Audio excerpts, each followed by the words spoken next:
வணக்கம். இது தீபிகா நான் பேச நினைப்பதெல்லாம். நான் ராகவ் குமார்.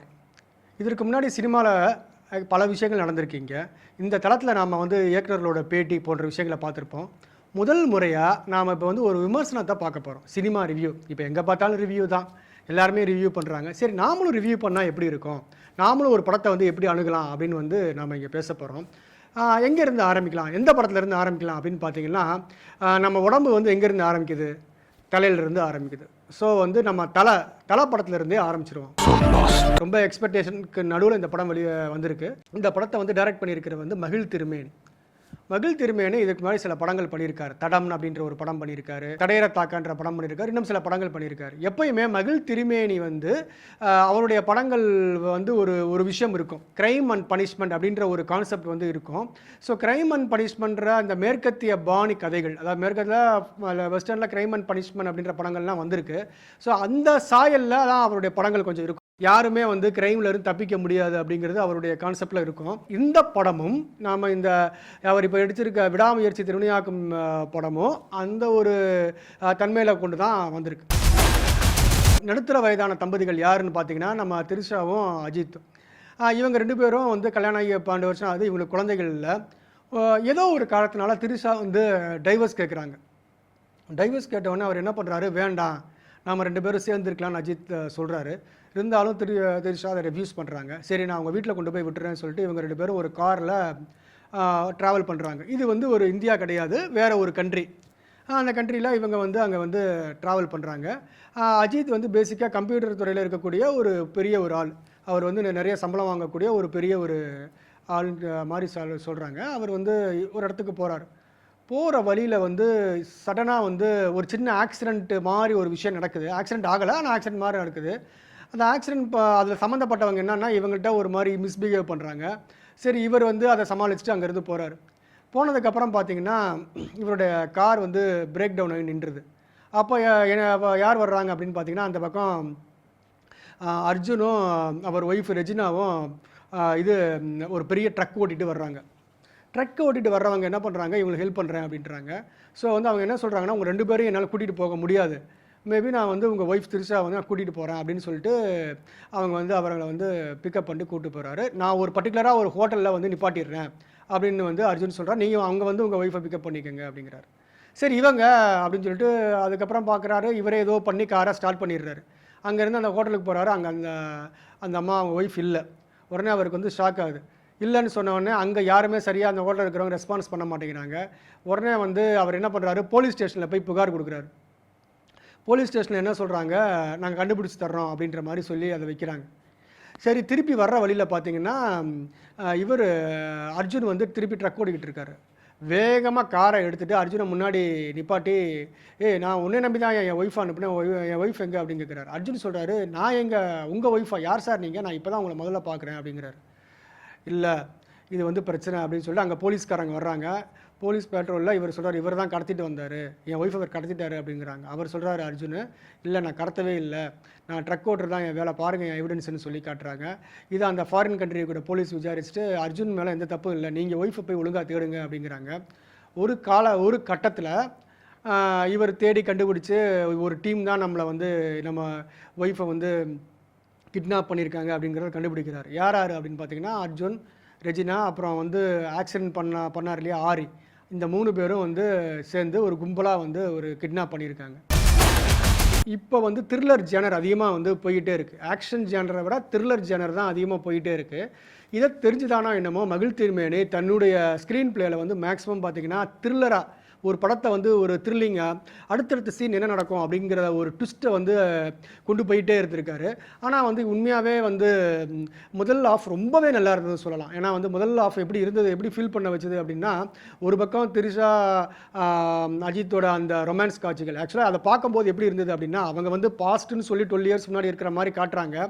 அது ஒரே வித்தியாசம், இப்போ ப்ரெசென்ட்டில் இருக்கிறவர் அஜித் தாடி வச்சுருக்காரு, பாஸ்ட்டில் இருக்கிறவங்க அஜித் மீசை எடுத்திருக்காரு. ஆனால் 2 பேரும் எந்த டயத்தில் பார்த்தாலும் ஒரு நடுத்தர வயது தம்பதிகள் மாதிரி தான் இருக்காங்க. நடுத்தர வயதுக்காரங்க லவ் பண்ணுற மாதிரி தான் இருக்காங்க. 12 இயர்ஸ்க்கு முன்னாடி இருக்கக்கூடிய சீனை பார்த்தாலும் சரி தான், இப்போ ப்ரெசென்ட்டில் இருக்கிற சீனை பார்த்தாலும் சரி தான். எனிவே அதை நம்ம வந்து யோசிக்க முடியாது. ஸோ இருந்துட்டு போட்டோம், அதை வந்து பெருசாக வந்து நம்ம வந்து ஒரு குறையாக சொல்ல முடியாது. சரி, எனிவே அந்த அந்த காட்சிகள் ரொம்பவே நல்லா இருந்தது. அவங்க 2 பேருக்குள்ளே இருக்கக்கூடிய அந்த கெமிஸ்ட்ரி ஆகட்டும், ஒரு ரொமான்ஸி ஆகட்டும், இதெல்லாமே ரொம்ப ஃபர்ஸ்ட் ஆஃப் நல்லா இருந்தது. அந்த ஆக்சிடென்ட் ஆகிற மாதிரி ஒரு சீன் வருது இல்லையா, அதில் இருந்து படம் வந்து நல்லா டேக் ஆஃப் ஆகுது. இந்த இன்ட்ரோல் வரைக்கும் ரொம்பவே நல்லா இருந்ததுன்னு சொல்லலாம்.